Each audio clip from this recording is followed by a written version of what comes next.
Start streaming. Okay, I think we're on.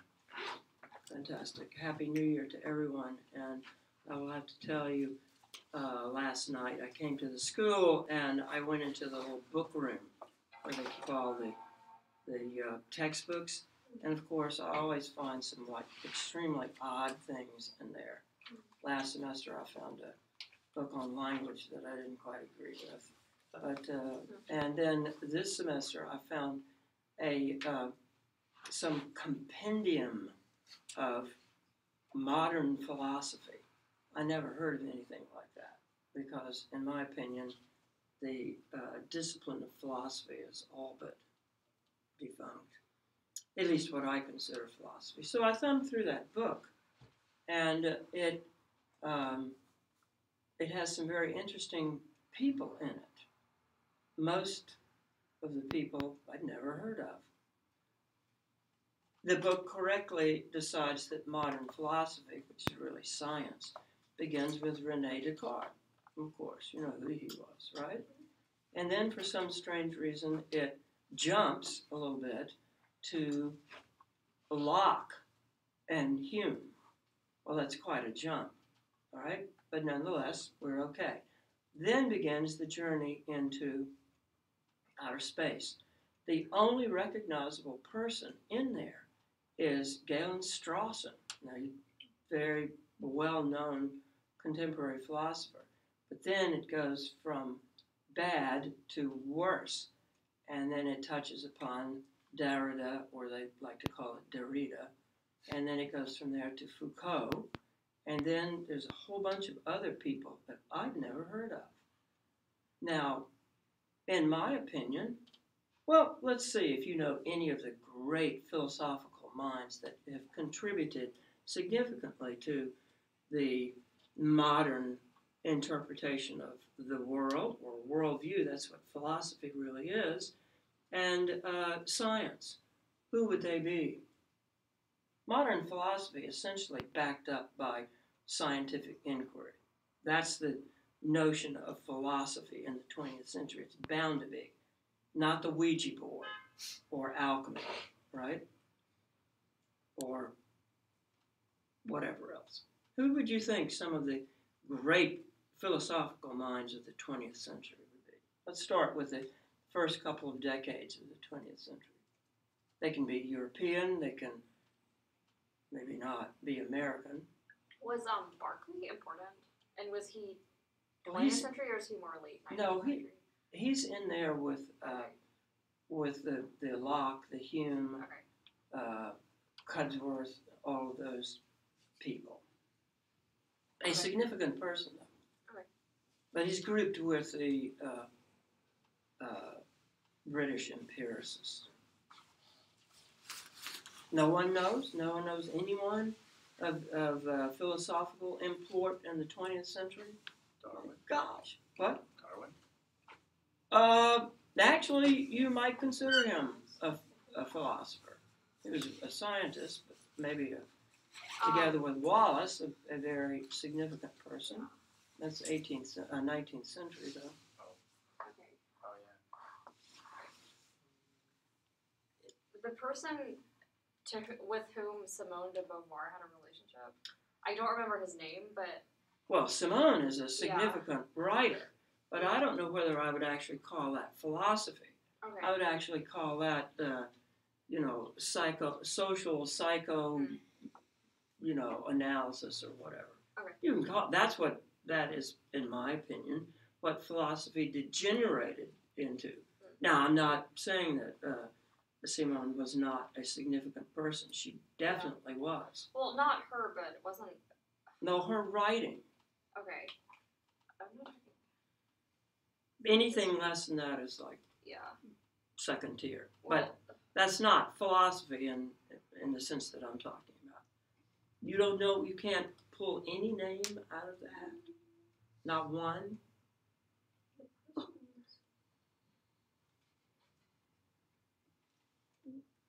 We tried to discuss one last year. And we got as far as like the first premise or first statement. Wittgenstein? What? Oh. Wittgenstein. Oh my gosh. For heaven's sakes. I mean, that should be at the top of the list, but right up there at the top, or a couple of others. Okay. Sorry, the person I was thinking of was actually Sartre. Sartre. I don't know how to say it. Okay. But I don't know if he counts. But yeah, I was thinking more of him yes. than Beauvoir. What field of inquiry or topic or word would you associate with Sartre?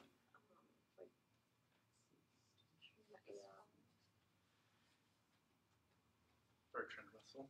Yeah, well, you wouldn't associate Sartre with Bertrand Russell. I hope not. Bertrand Russell, A+, yes, well, you read that off the internet. Well, actually, since they said Wittgenstein, I remembered from my math classes that Bertrand Russell also.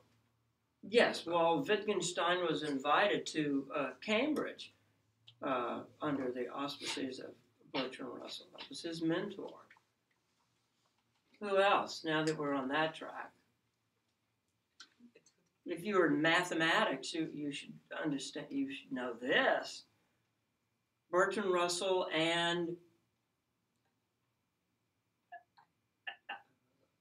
Alfred North. Come on. What about Schopenhauer? Well, that's back in the 19th century. Whitehead. Right? What did Whitehead and Russell do? Principia Mathematica? Yes. And what is that? A bore. No. Well, it was actually a colossal attempt at what? Rigorously defining mathematics from the bottom up. Yes, using what? Axiomatic set theory. Yes, axiomatic set theory. And then Gödel came about and destroyed it all. Well, yes, yes, that would be a great way of phrasing it. Have any of you read Kurt Gödel? When was Gödel? Kurt Gödel was a mathematician, but it has his ideas or theory has incredible philosophical import.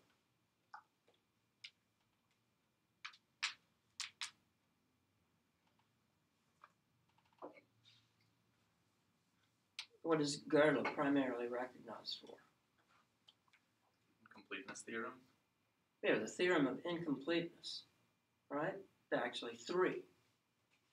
Okay? And I don't know how I'm talking about all of this, but it's all terribly interesting. But who actually came before Gödel and basically figured out some things that Gödel then finally was able to get published and became, famous for? One of my big heroes. You don't know. Noam Chomsky. No. Chomsky is a little later than Gödel. Banach-Tarski. No. An important figure, though. Emile Post. Right? Not Meriwether Post, the socialite, but Emile Post. Okay, well, at any rate, back to this. Well, so this so-called compendium of modern philosophy includes none of those people. And then, you know, in a more contemporary vein, you would certainly have to recognize Noam Chomsky, you would have to recognize Davidson, you would have to recognize Hilary Putnam, and a whole host of others, if you read 20th century philosophy. And most of all, the most popular one that's published many books and has been discussed in the New York Times on many occasions. He was at Tufts. He's maybe still there, I think. Who's that? You've never read any of it? Daniel Dennett. You've never read any Dennett? Consciousness Explained is one of his magnum opuses.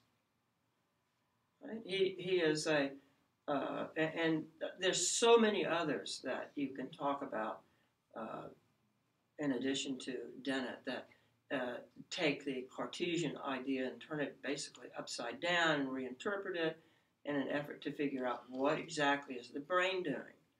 You know, is the brain a theater where things are played? And, you know, is that the nature of consciousness? Is consciousness what the brain does? I happen to think that that particular tack is off the mark. But of course, I have a particular view of mental organization or the physiological properties of the brain and what it does. And it's not to generate consciousness. I think consciousness is artifactual. But, you know, that is a philosophical point. Where are those people in that book? I don't know. All right, well, that's my complaint for today. And I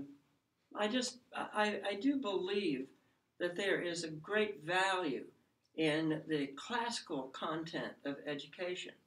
And by classical content, I mean the exploration of ideas that have had an impact, a definite impact on worldview and civilization in general. What does the word classic mean anyway? What is something that is classic? Obviously, it's Latin, classicus. Yes? What does it mean?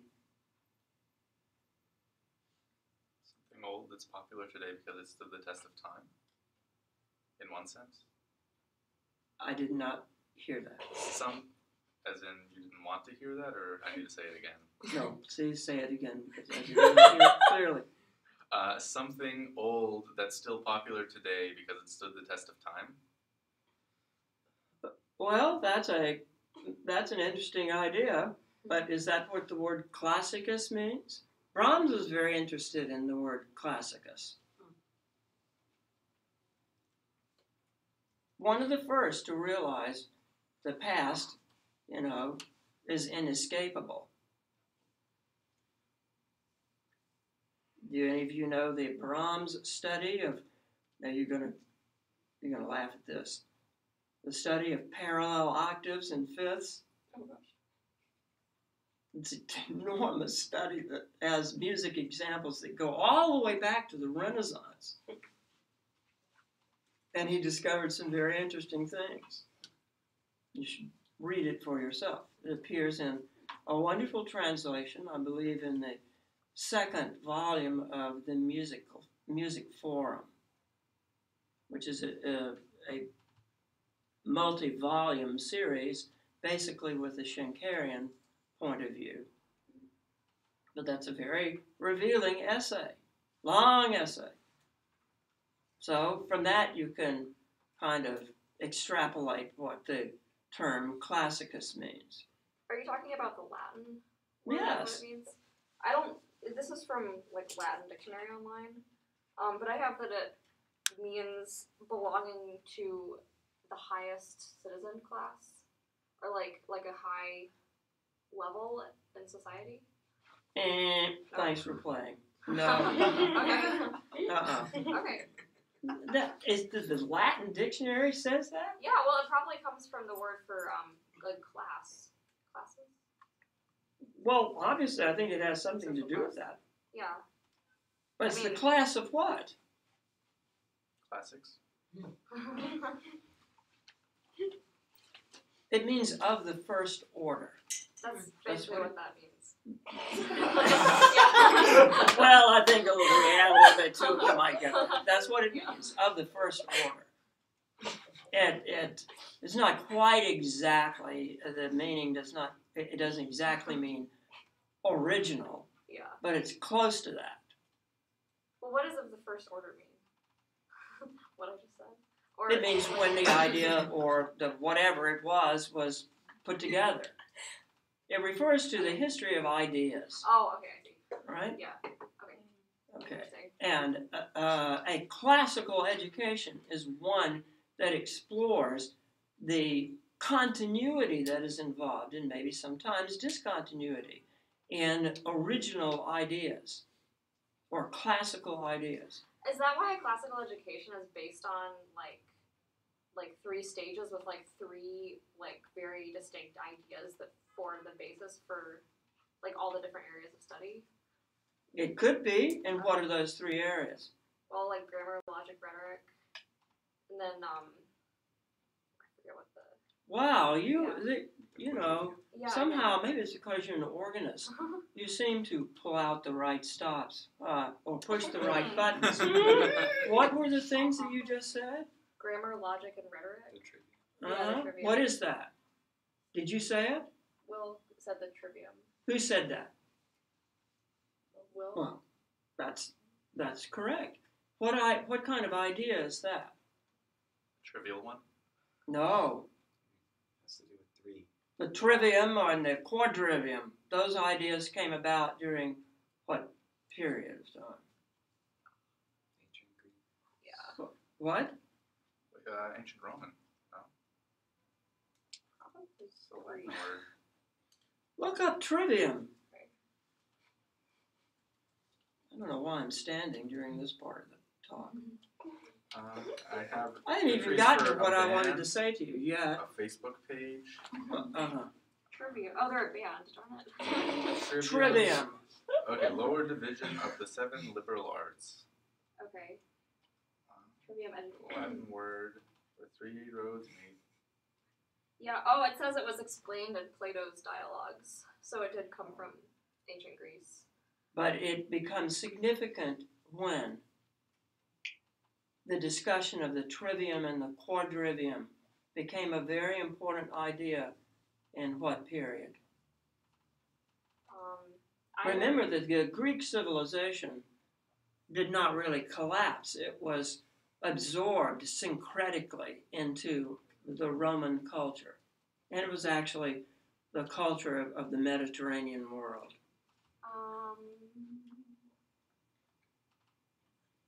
And when did that presumably disappear or go into obscurity for a while, like 2 seconds? That's the Dark Ages, right? The Dark Ages are associated with what? Do you all have a... I mean, I'm nothing. I mean, I'm not a historian. I'm not this. I'm not that. I'm just a person that dabbles in music. But come on, haven't you had a world history or a world civilization course? You know these things, yes? Say them because I've forgotten. Well, like the Middle Ages was when, like... What is the Middle Ages? Not the Middle Ages, the Dark Ages is when, like, ancient Greece and ancient Rome kind of collapsed along with all their culture. But didn't the trivium, like, kind of make a comeback during the Middle Ages? Well, like, in, like, the 10... Well, like, early yes. Well, of course. Yeah. Oh, I can't believe that we bring this up because this was one of the main topics I'm going to talk about today. And that is, was there really a Dark Age? Was there really something that actually fits the description of the Middle Ages as opposed to, like, the Renaissance? I mean, a lot of people would argue that there actually wasn't. Well, There's I argue still, that there wasn't, and yeah. my world history instruction demands that it was not. I mean, I don't think Harbison's or Strayer's idea, or Norman Cantor, who was my teacher, one of them, and Armin Fell was the other, who was a student of Harbison at Princeton. And those people did not view the what did generally signal the collapse of classical civilization? The fall of the Western Roman Empire. Yes, the fall of the Roman Empire in the West, right? And what event was that? When did that take place? What century? The 14th? A.D. Yeah, late right? 5th century. 5th century, yes? Wow, okay. But what was it replaced by?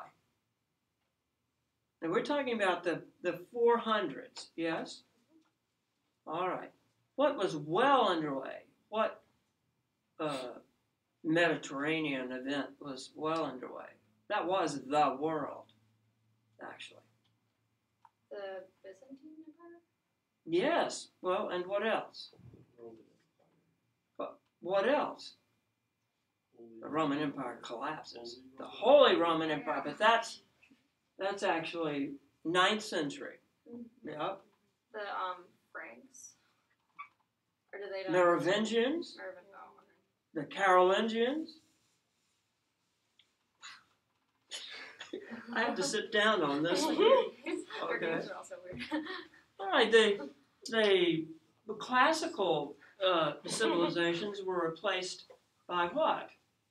Like Germanic. Tribes. Yeah. Barbarians. Well, that like became more civilized. What movement? Christianity. Yes, Christianity. Absolutely. So the retreat from Greek and Roman ideas was only temporary, like a blink of an eye. And then by the time we just studied, we just talked about this when we talked about Thais. Where does Thais take place? Egypt. Well, I don't think of Alexandria. what place. The desert. Alexandria. The Alexandria. Temple. Thais was from Alexandria, yes? Yeah. All right. What happened in Alexandria? The Uh, Great Library burned down, right? That's a signal event in the collapse of classical thinking. When was that? I don't know. When was it? Sometime after Alexander the Great conquered it. What century was that? Somebody look it up really quickly. Look, 1700? AD, like 100 something. I don't know. 2,000 years to choose from. Having been burned down, destruction of the Library of Alexandria. So many words. Well, you can find that out. All right. What? Library was accidentally burned by Julius Caesar in 48 BC, but it appears to have been rebuilt shortly after. Another part was burned in 272 AD, Oh. but the destruction was completed in 391. Okay. 4th century. Yes? 642 AD. Some later legends describe the destruction. No, we've passed that. Okay.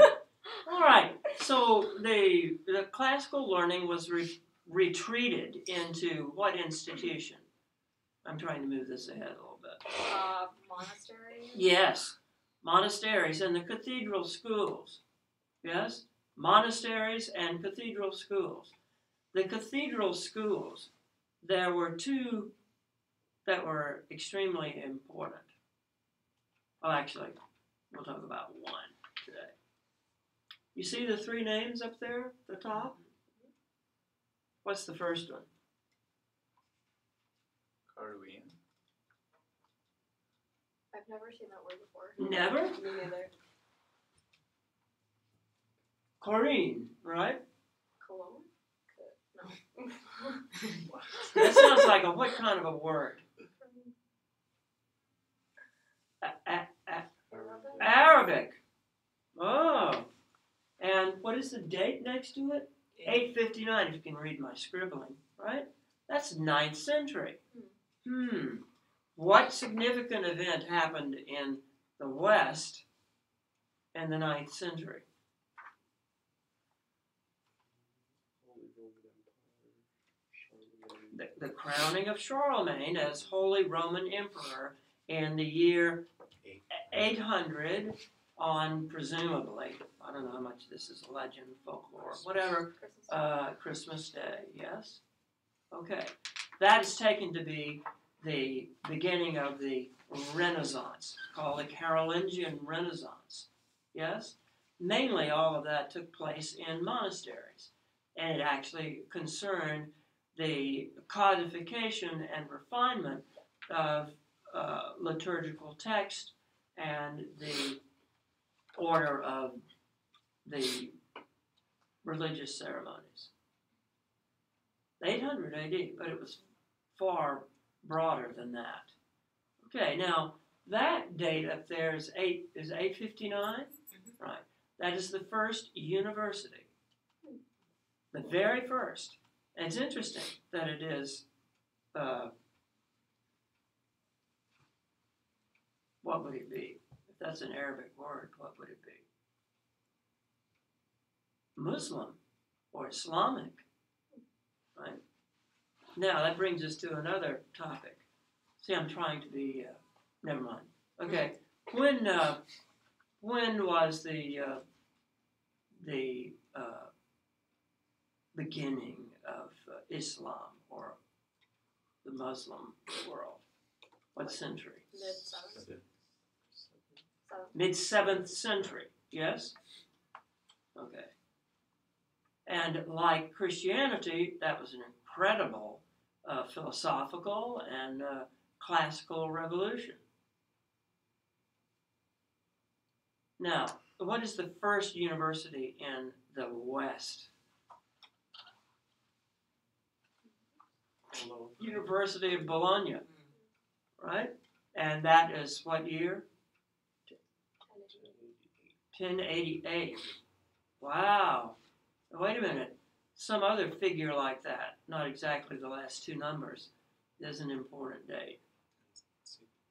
1066. Yes? The Norman Conquest. Yeah. So, we're talking about the 11th century Renaissance.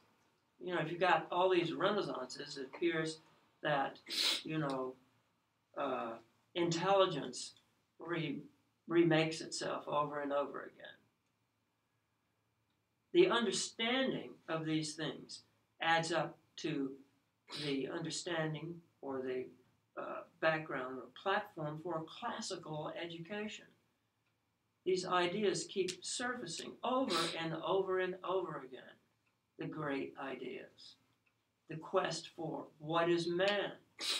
What is the nature of man? Why do we have minds? Why do we look at the world the way that we look at it? And what are the things that the human mind can do that presumably others are not doing? Then there's also the dark side. Why is there such violence? Why is man always pitted against man? Why is that? Those are the classical ideas. And a classical education shows you how those concepts or those questions are explored, not answered, but explored in successive generations and civilizations that rise and fall. Apparently because of the very questions that and concepts that are being asked. All right. Well, there's a third university up there, and that's the University of Paris, right? And presumably that was established as an institution in 1150, right? Shortly after Bologna, right? Now, 10 years after that, in 1160, what significant event happened in Paris?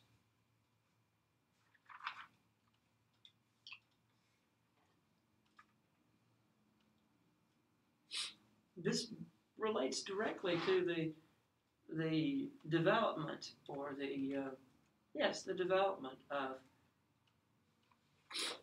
music. And not tangentially either, pretty much directly. Who was the bishop of Paris in 1160? On the 23rd.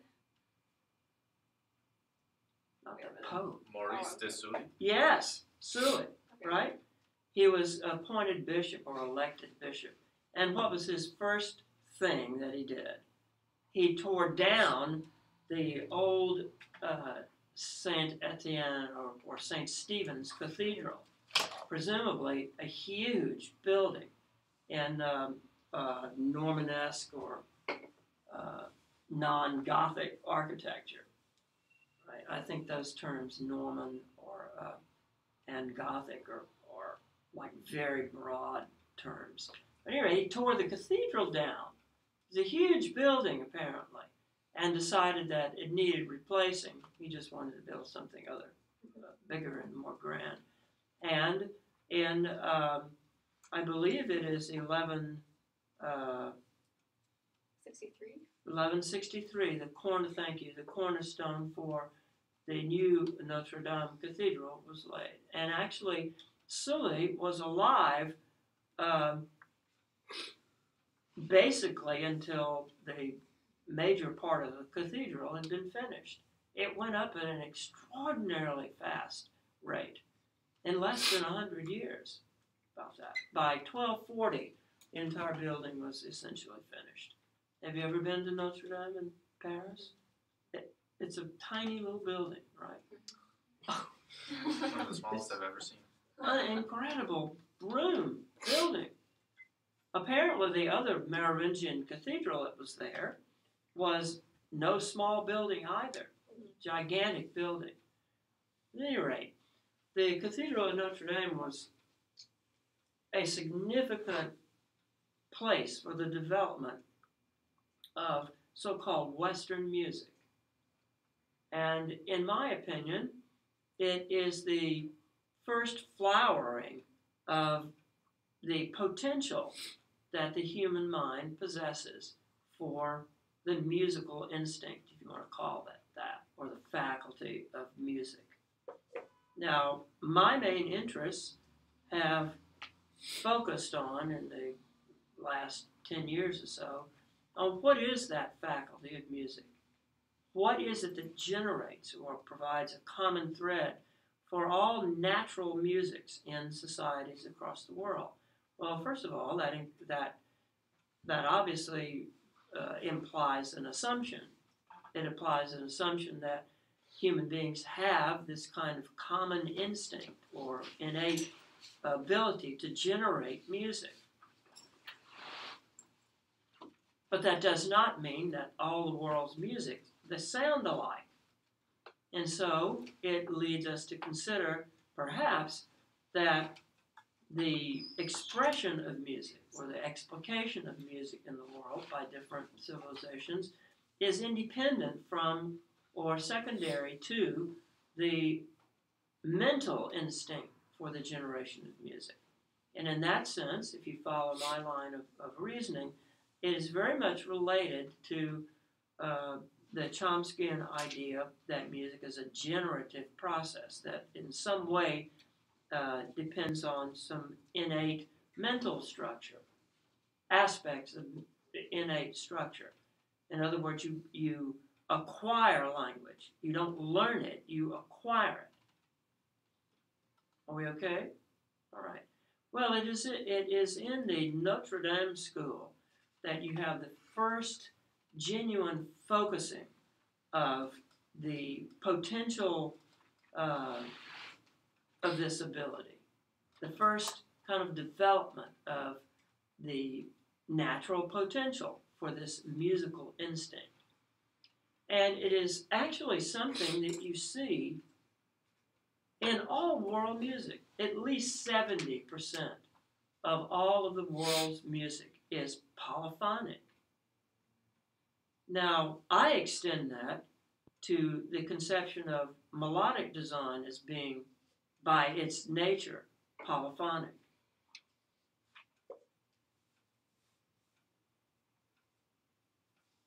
Okay.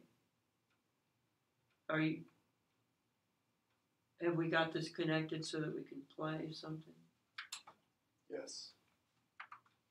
Who are the two composers that are associated with the so-called School of Notre Dame? Leonin and Periton. Leonin and Periton, right? Well, actually, if you didn't know it, today we began our, what I call 12 easy pieces. Mm-hmm. That's what kind of adaptation of Richard Feynman's 6 easy pieces or whatever. And they're not so easy. You know who Richard Feynman was? Physicist. Right. This is a very interesting man. There's actually a little YouTube excerpt. He reminds me a little bit of Frank Sinatra, but he's an incredible, kind of unpretentious man, although people think he was like an egomaniac. And he was a great teacher. And there's a small or a short YouTube clip, and it's entitled "The Difference Between Knowledge and Understanding." And of course, it's one of the central themes that's run through science for many, many years. And he talks about the necessity of having a philosophy behind your theory. And so he talks about you have the phenomenon you're exploring, and then you invent or develop a theory that looks like it can generate the objects or things that you're exploring. But there could be many different theories that do that. And it is the philosophical idea behind the theory that is the important thing that keeps you from developing a theory which may look like it explains the phenomenon, but is not abstract or not simple enough in its philosophical frame to actually include the kind of things that happen. And the phenomenon might be, something that you think the theory explains, but the phenomenon itself might be extremely complicated. So if you try to add some kind of stipulation to your theory, just one stipulation, the theory becomes unmanageable. It becomes too complex. And the idea behind science is that simple is better. It's the idea of simplicity and elegance, and truth is beauty, beauty is truth. The simplest ideas, not simplistic, but simple ideas, are usually the correct ones. And so his argument is that the philosophy, or how you think about this, is important in determining which one of these various theories that have been constructed stands the test, that can explain the widest principles in the complexity of the phenomenon that you are studying. All right, are we connected? Possibly. No sound's coming through the thing, so I'm gonna use this chance to see what's not plugged in. I'll try playing it, but no sound's coming through this thing. I'm not sure why. Anyone have any idea? Is there a volume thing? Yeah, it's like on -9, so it's pretty high up. It's on the video game setting, which is where the input's going through. I'm not sure the speakers it's hooked up to They're are. not set up to the video game. Are they plugged in right? Yeah, it's set to the video game. It's definitely plugged in right. Well, Do you have a power switch for one of these things? Any sort of power switch? I'll tell you what, instead of fiddling around with that, let's just play it through the computer speakers. And we're going to listen to and this is a disappointment, we're going to listen to the Periton example. You're going to have to listen really carefully. Stop. Right. What sonority is that? An octave.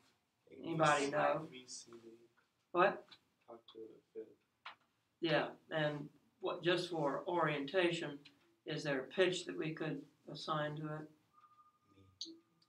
An E or Mi, right? It's close to that, yeah. Okay, so we're listening to this in terms of an E fundamental. All right.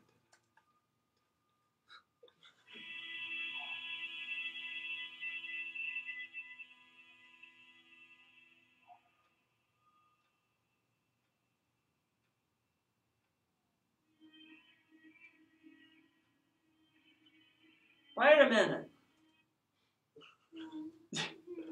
This is so disappointing because you can't hear the note in the bass. It's an E that's being droned, right? Okay, this is an example of what you all learn in music history as what kind of organum or organum. Don't say that, please. I call it organum. Organ. What kind of organ? What is it called? What kind of organ is this? Contrary. Contrary to popular opinion, that is the wrong answer. No. People that took music history most recently. Isn't it just Notre Dame polyphony? Well, that part is correct. It is from the school of Notre Dame, but there are two basic types of polyphony. Well, there are. Disc. Type 1 and type 2. What did Okay, you say? Not parallel organum, definitely not. It's No, it's not parallel organum. That's like primitive experiments. Yeah. We're bypass. The whole idea behind this is not, to go through all these little pieces and say, oh, really, that's cool and that's really great and wonderful, all that. I'm trying to pick out things that, like, changed the nature of music and contributed to unfolding the various potentials of this music faculty. This is one of them. There are only two of these. How many parts do you hear in this? It's so unfair because it's coming out of little tiny speakers. Play the opening chord one more time.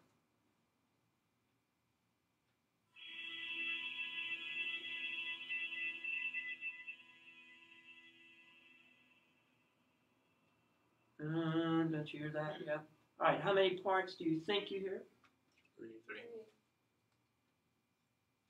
Really? Is the And there are 3 notes. Yeah, but they're octave duplications. It's very difficult to hear.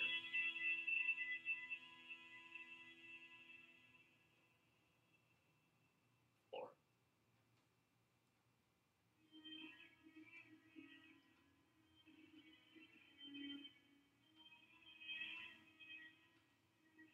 Okay, stop it right there.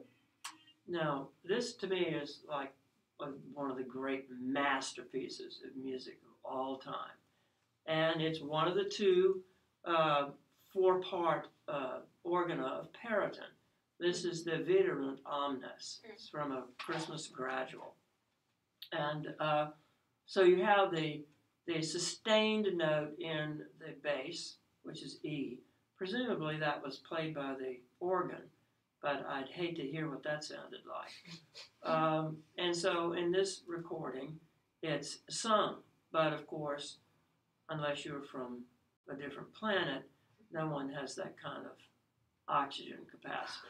But they do a great job of trading off and sustaining it. Then above it, there are 3 moving voices. Yes? So it's a remarkable piece. Let's start it one more time. So you get this 8/5 with the duplications, and it's a rather piercing, sound. But then something very unusual happens right after the first sonority.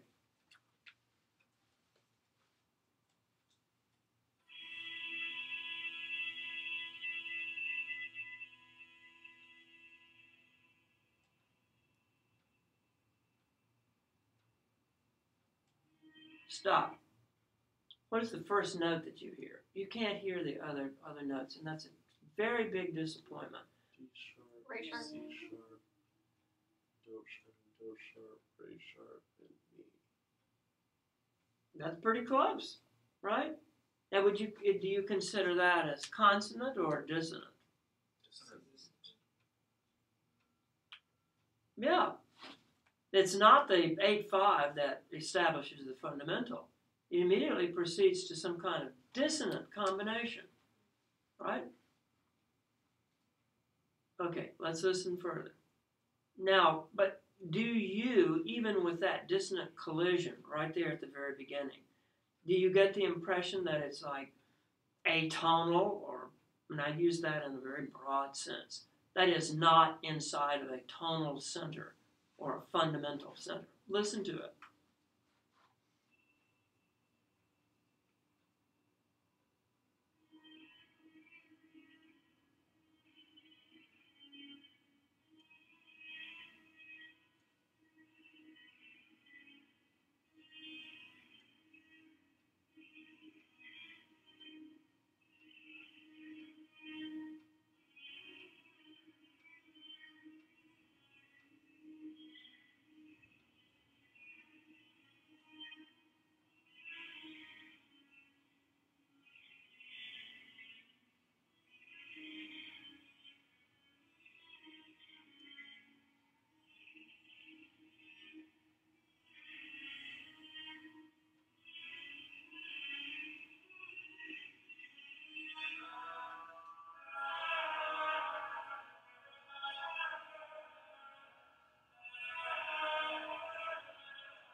All right, stop it right there, or pause it right there.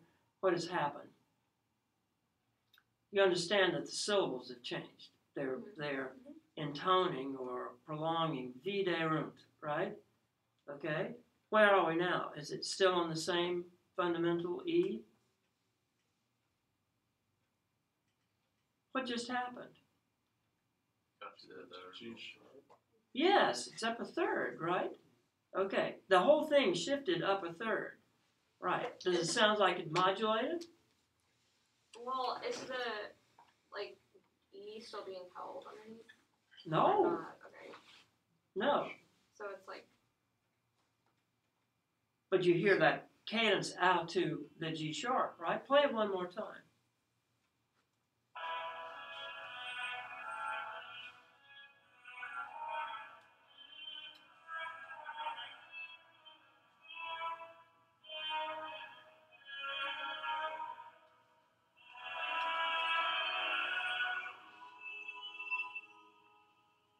Yeah, G sharp, isn't it?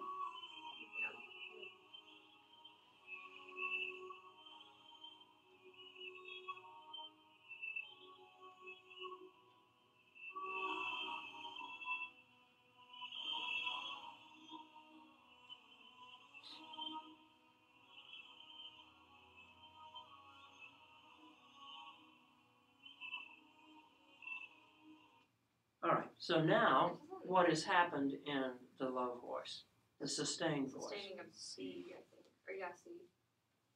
It goes mi from the beginning, sol sharp, and then C, yes? All right? So you definitely have the impression of what? Progression. Some sort.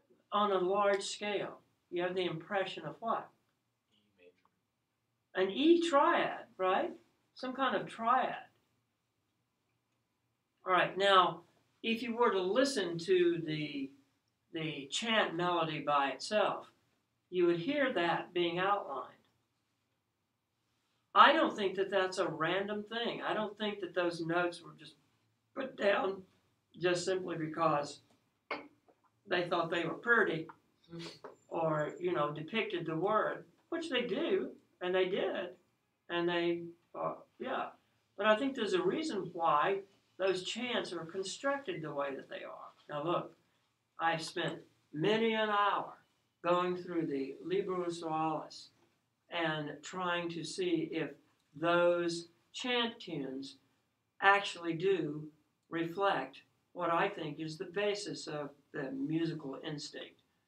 What is the basic construction? What are the primitive units that you can say are the simple concepts that are in your mind, or that the brain has some capacity or uses to process the sensory information, sonic information from the outside?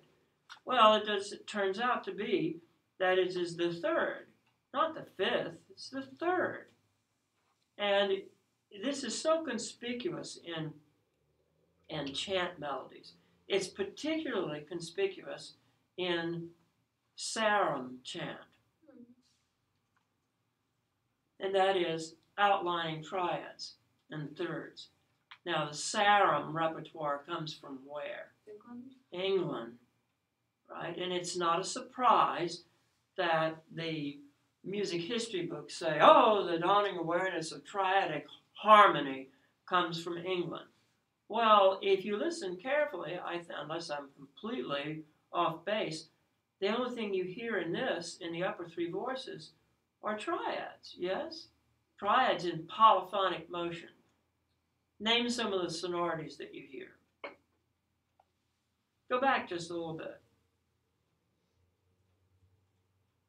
E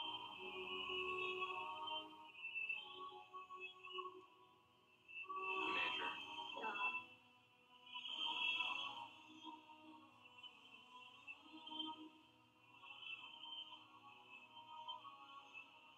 That big thing. 6/4.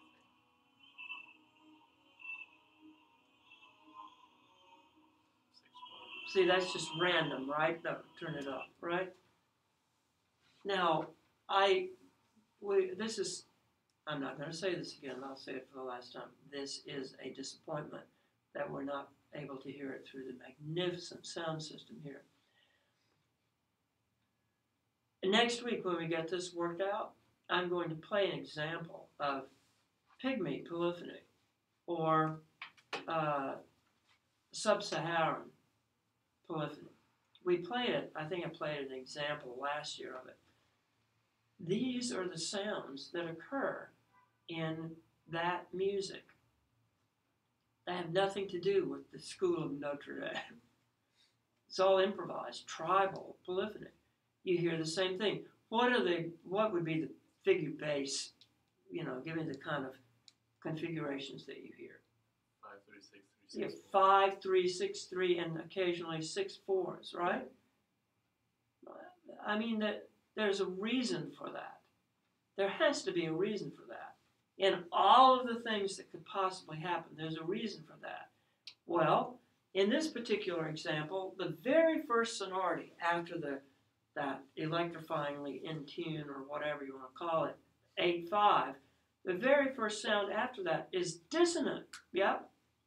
You told me it includes the 6th degree and the 7th degree simultaneously, right?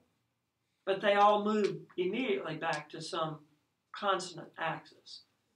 And you're telling me that there is no awareness of the kind of transitory or moving or tension creating qualities in that sonority at the beginning, and you hear it all the way through this.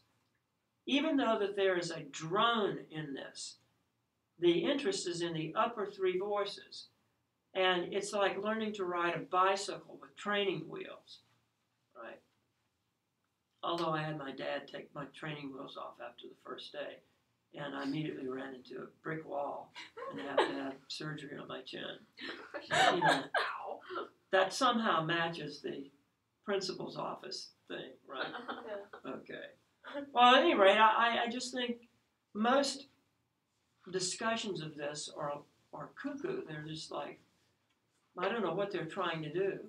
I think they're trying to say, this is this way and it's got to be this way, and we're going to force these examples into being looked at in a particular way.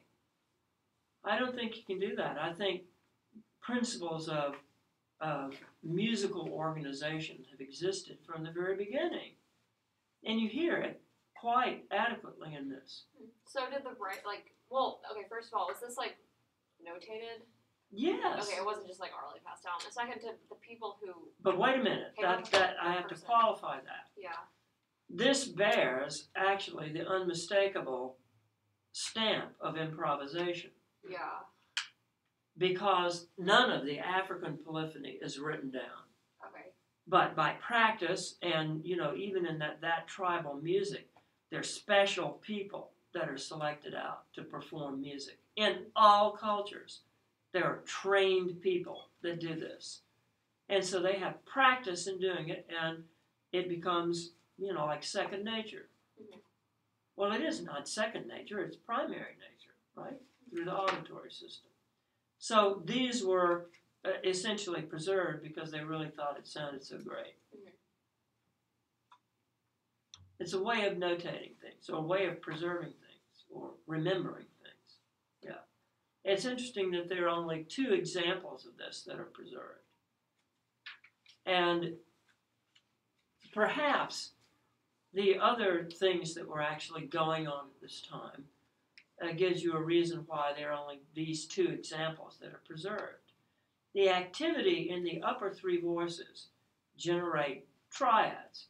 Well, it occurred to composers or musicians that you could get rid of that drone bass and leave that out and organize the chant itself into a series of faster moving notes. Now, that leads us to distinguishing the 2 properties of organum that we didn't decide when I asked you before. There are 2 types, essential types. What are they? so far in this, we've only heard one type.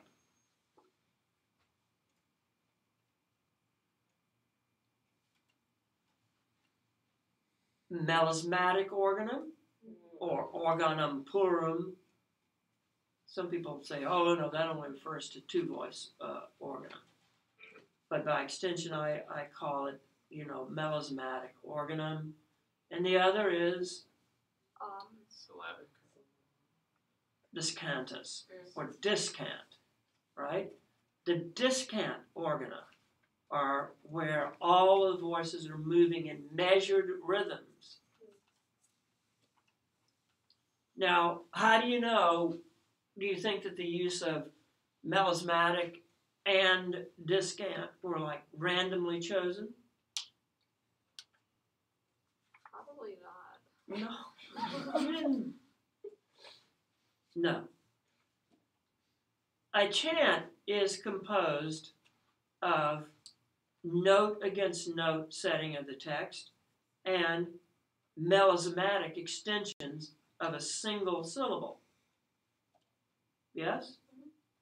So I could go viderunt omnes. I could do that. Right? Or I could do viderunt omnes, and so forth and so on. All right, now composers made a distinction in the polyphonic setting of those two styles.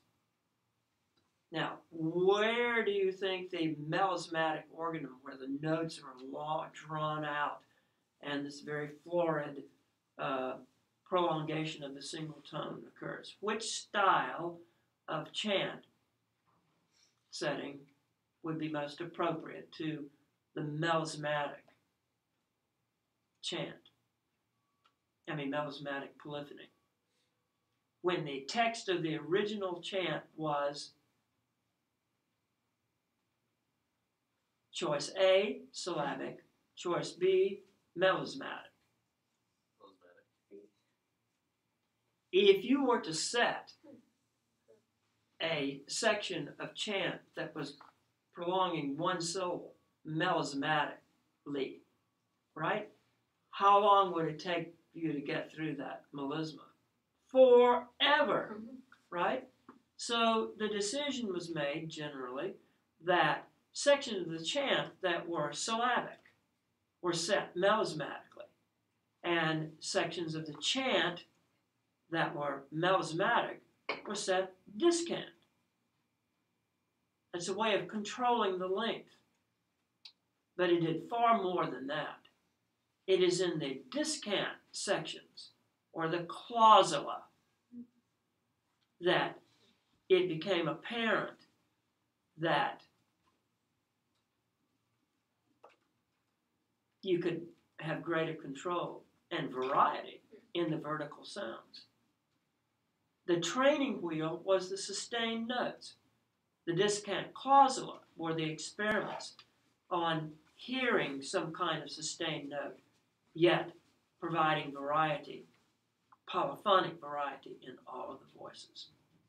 Now, I'm not going to play the entire viderunt thing today, but inside of this, there's a discant clausula, and it occurs on a melismatic portion of the chant.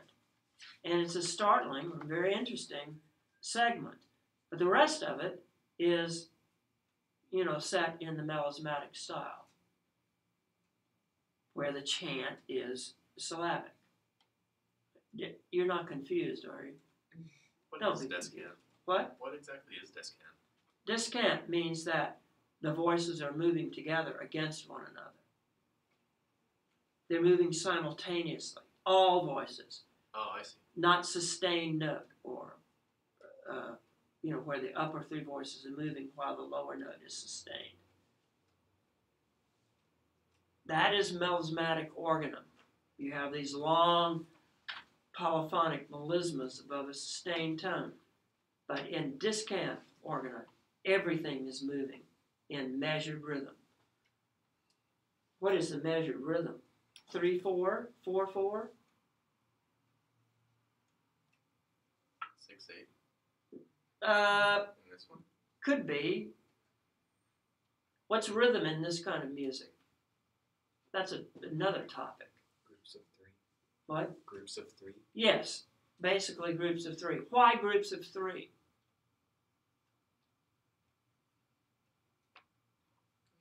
Wasn't it like symbolic also? No, don't forget all that. Well, actually, everything is symbolic. In the brain, it's symbolic. However, the symbolism of the Holy Trinity, that's something.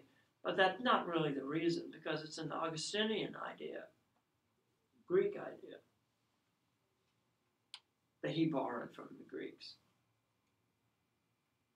There are two values. There's the long and the short. Yes? What value is the long? 2.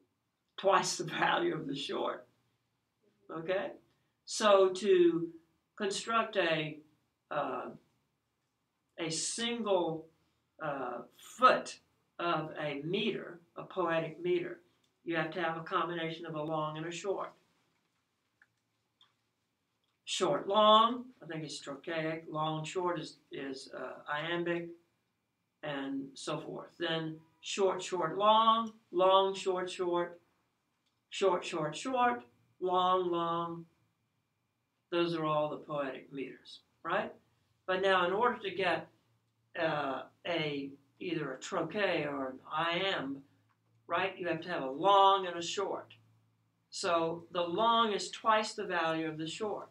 So if you combine a long and a short, you get a unit in modern notation that would be like a quarter and an eighth, right?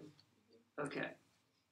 All right. Now, if you have a meter that has a long and two shorts, what do you do?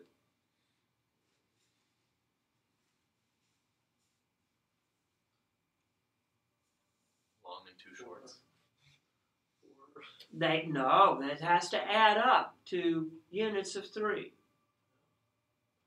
Hemiola. You gotta do it 3 times. What is the ultramensuram? What is the brevis ultramensuram? The brief, super. Beyond measure, right?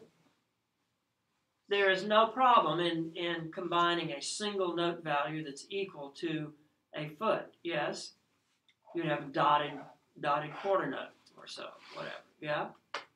But what happens to the anapest or the what's the other one? Dactylic. What happens to those meters? Long, short, short. How is that represented? The long, okay, is going to be the single value, would be a dotted quarter note. But what about the 2 shorts that have to add up to a foot with a long and a short? But you've got to have 2 shorts. One of those shorts is going to be beyond measure, the ultramensuram. Yes? So those meters have a dotted quarter note followed by either a quarter note and an eighth note. Those are 2 shorts. One of them is the ultramensuram, beyond the measure of the short. What? So maybe like 4 measures and sort of pattern. No. In this case, dotted quarter, eighth. So that's This. 2 of 3. So it both add up to 3, like that. Da da da da da da, or da da da da da da, 2 shorts and a long, right? Are you all with me? You don't remember this? Okay. Right? Why was it called like beyond measure, ultramensuram? Because the short is 1 value. Okay.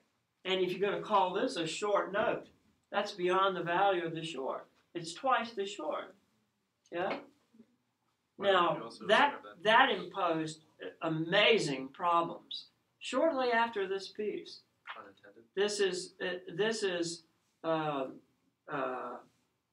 turn of the century music.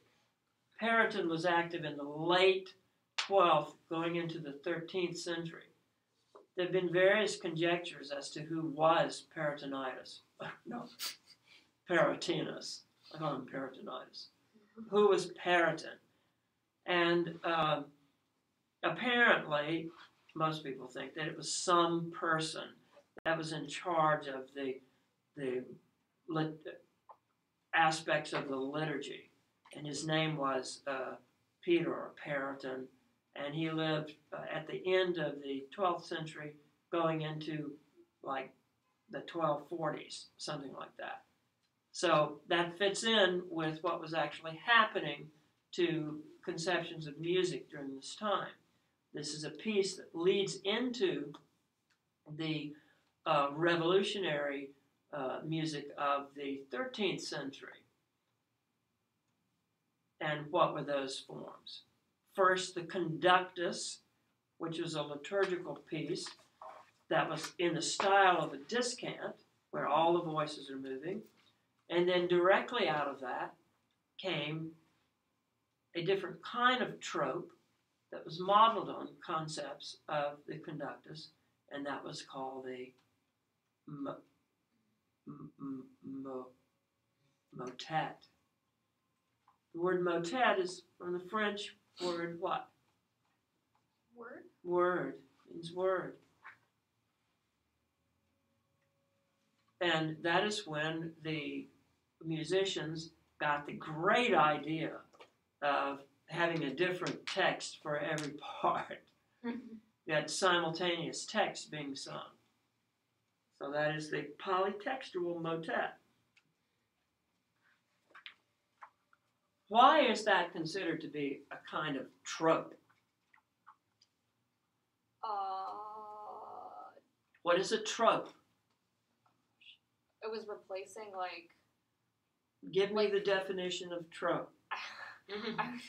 replacing like sacred text with like other words that were Any addition, any other. textually or musically, Oh. to a pre-existing text or music. Okay. So it didn't. I thought it just involved changing the text to like No, something involved different. changing the music or addition of the music. Right? So polyphony, in a broad sense, is a what? It's a trope. Gigantic trope. Technically, it's trope.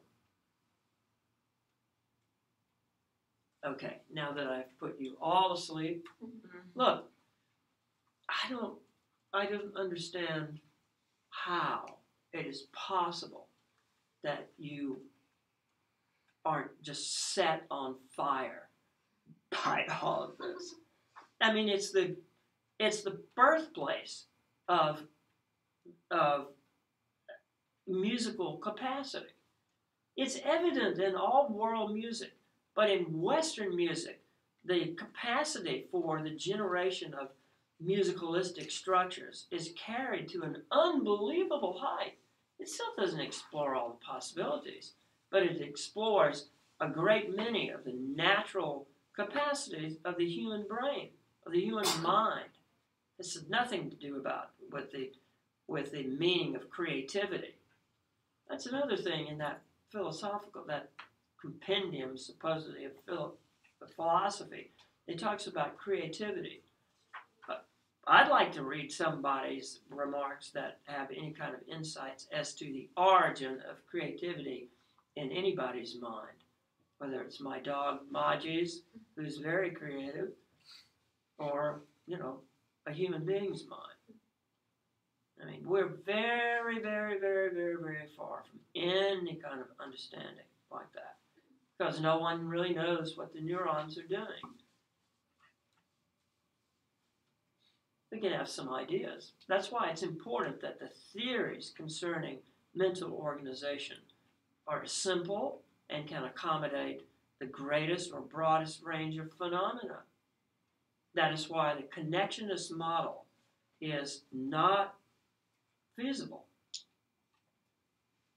And why it has to be some form, it's just got to be some form of generative process. It just has to be. I mean, how many more times is that going to have to be demonstrated? Right. The word Mandelbrot comes to mind. And the current exploration of dynamical systems is another thing. And stochastic processes. Those are all generative processes. You know, hello, you know what I'm saying? It's, I do. I mean, this is, I mean, it's a major, major thing. This one piece of music, right, is a huge stamp on the human mind's capacity to create musicalistic structure.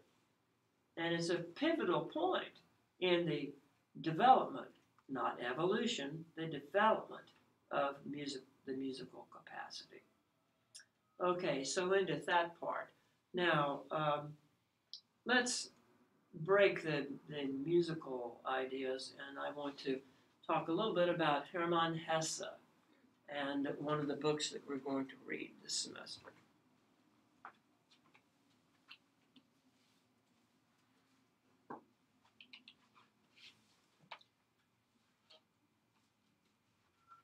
Doc, I think there's a mismatched book in here. Oh, well, it's basically the same thing. That's Prometheus. I don't really need that. Just briefly, I'm not going to get into a huge thing, but Hesse, Hermann Hesse is I have so many different heroes, but he's one of them. And how many of you read this book in high school? You did? Anybody else? Skimmed. One person. What? Skimmed. I don't know why it's taught in high school, but it is. And it was written in, I believe, in 1922, and first published, I think, in English over here, or became popular over here in America in the 50s, 1951, something like that. You know anything about Hesse? He was German. Yes, German. He won, I think, a Nobel Prize. Yes, he won a Nobel Prize, right? Essentially, I think, for his last great novel, The Glass Bead, right? So this What is his most famous book that was celebrated in the 60s, and there's a rock band named after it? Siddhartha. No. Steppenwolf, right? Oh. I know, you know, I play Steppenwolf in my car all the time, in my 10. I can't imagine. Really? Okay. So is this basically a retelling of like the story of the guy who became the Buddha? No. Or it's totally different No. than that, okay. All right. It'd be interesting to look up what the word Siddhartha means. It's built out of two different words. And it's taken to really mean one who achieves one's goal. Now, Hesse was an amazing guy, an autodidact. What is an autodidact? Self-taught. Self-taught, right. And I have great sympathy for that because essentially I found my education severely lacking. And so I was privileged in my upbringing to have my own room, actually the whole second floor of the house. And one of the rooms was set up as a classroom. And I'm telling you, it was really weird. And I had a blackboard, and I would come home from school, and after riding my bike, playing in the treehouse or working on some, monorail system in the backyard, I would go up there and I would teach myself Latin and chemistry, and I would pretend like I'm the teacher, and I would learn. That's how I learned, actually, my concepts. And then later in school, when I came to New York, I did have some rather spectacular mentors, people that I studied with. But I still continued to read, and I continued to learn basically things on my own. Well, Hesse was kind of like that. His formal education was extremely limited, and everyone knew that he was very, very bright, brilliant, and like so many people like that have this like intense mind and sense of creativity. He was not only a writer, he was also a painter. And it'd be interesting to look at, I think his paintings are online, you can look at that. They're very interesting. And they are not dissimilar to some early work of Kandinsky. You know who Kandinsky is? Yes. Right. Okay, one of my other great art heroes. But he was a very, very interesting guy. And his main jobs were working at these ancient bookstores, or bookstores with old books and first editions and things like that, and other bookstores. And he read incessantly. It's great to learn things, right, if you work in a bookstore. And so he taught himself basically everything that he knew. And he, of course, particularly loved philosophy. And two of the philosophers that had the greatest significance on him, or was it the greatest significance to him, was Nietzsche and Schopenhauer. Now, we've come across Schopenhauer before in our discussion of Tristan and Isolde. And what is Schopenhauer's great work, which was essentially ignored until it was republished, and some people began to read it?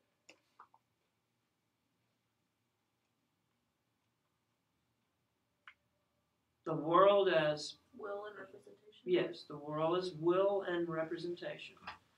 And the long and short of that is, and this is not exactly accurate, but it is true, there's a big will and a little will. What is the little will? The will in here, of course, is the big will. What is the little will? It's like yourself, like your actions and thoughts. And then the big will is like overall, sort of in general, like entire. Nature. Yeah. Both are representations, right? But the force of nature is like the big will, the creative will. And Schopenhauer sees that as destructive, which is, pretty accurate. And the little will is the will of ordinary human activities and what you manufacture to represent the world. It's a rather remarkable idea. And of course, it's a direct extension of Kant and then the permutations through Hegel, right, which nobody could read. And but Schopenhauer himself became very interested in Buddhism. This was all a 19th century thing. And in reading Schopenhauer, Hesse apparently became extremely interested in Eastern religion and Eastern thought, in particular Buddhist philosophy. Buddhism is not a religion, it's a philosophical conception. And do you know anything about Buddhism?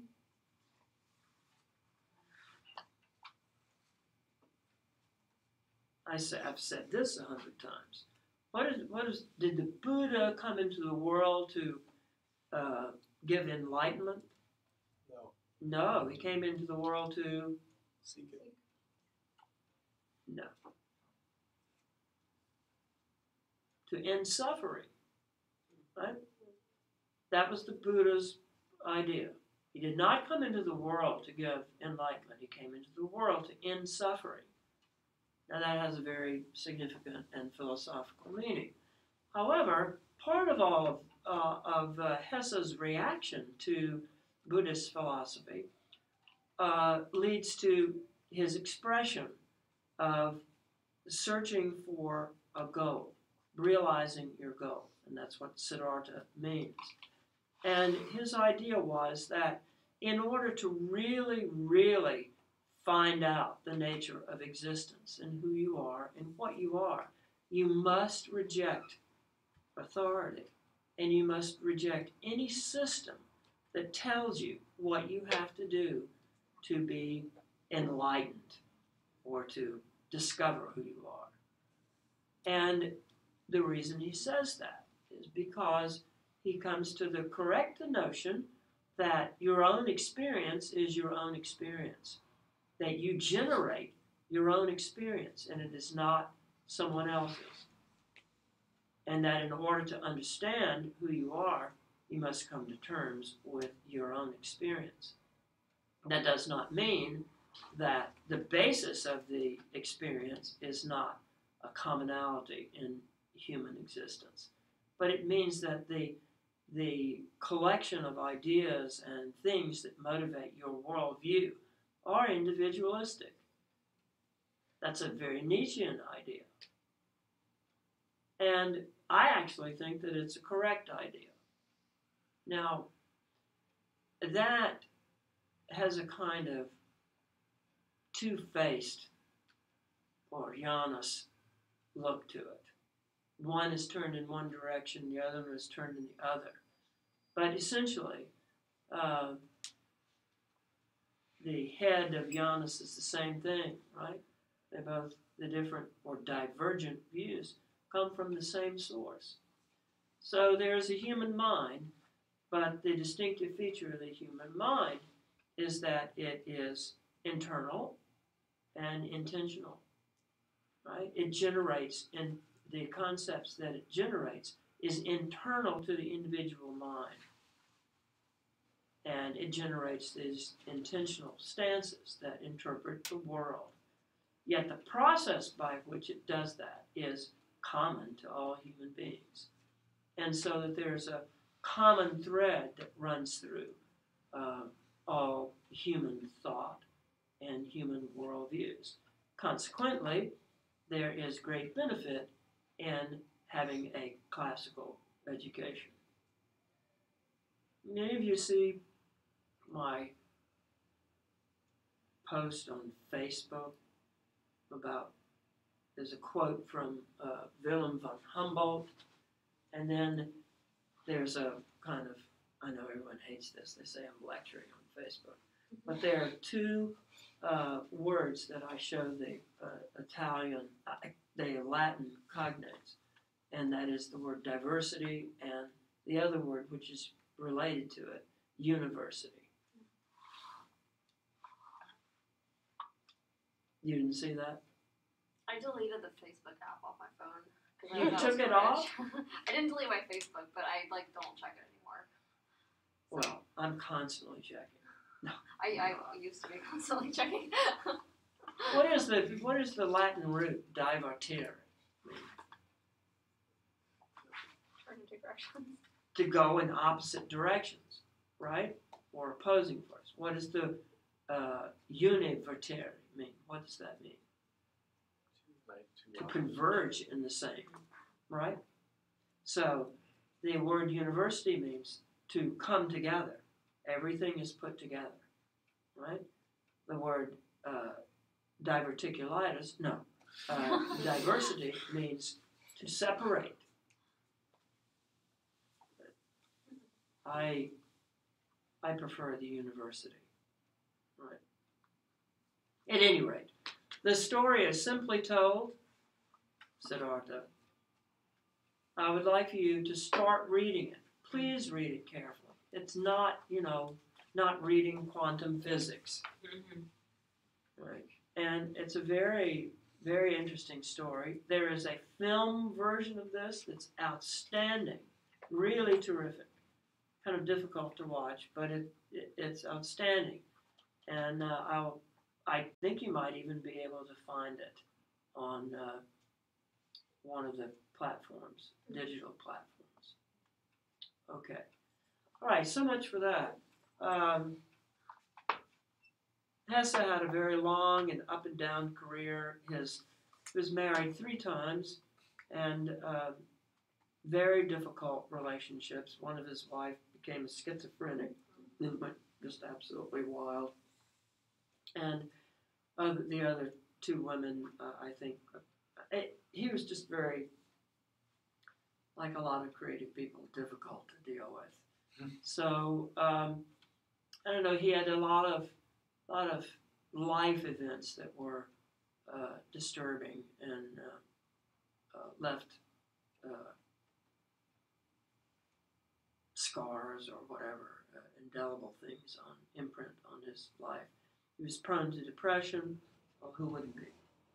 But he was really a rather marvelous and interesting man, and a very, very wise person, I think.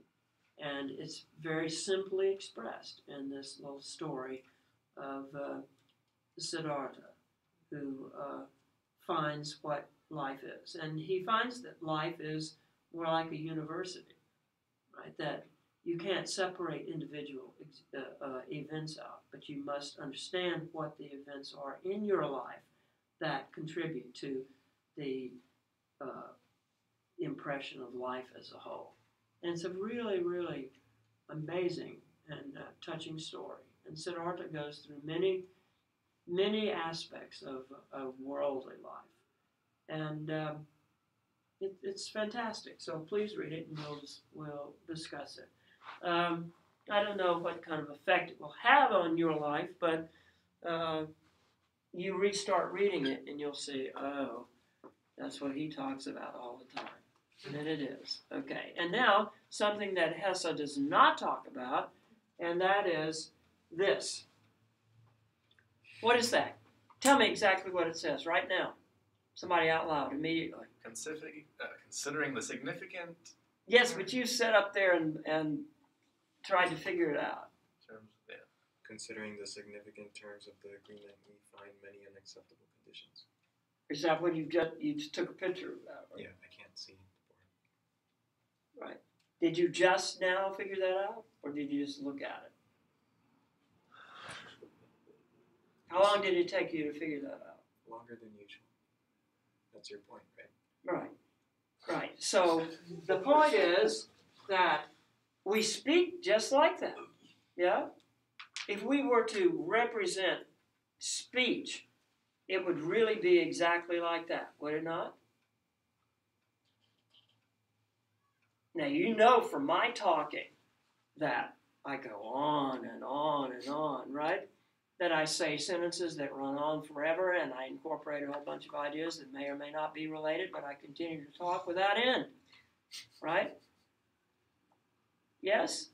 Okay. Well, when speech is written out, we have to have some way to comprehend it. Now, isn't it interesting that when you listen to me, or maybe talk, that there's something internal going on inside that parses the continuous flow of speech, parses it so that it can figure out what goes with what. That's an amazing accomplishment. And there is no way that I think that can be done in linear sequencing. But there's something in the linear flow of the phonemes and the speech that you have in your mind that can pick up or parse that and relate things that are essentially not local. Speech or language represents structural distance, not linear, not counting 1, 2, 3, 4, 5, 6, 7, 8. I maintain that music is like that also. Natural musical systems are like that. Now, this is an obvious point, but it's pretty clear. The spaces that occur in written language are an effort to show you where the boundaries between phonemic or the phonemes are that constitute words.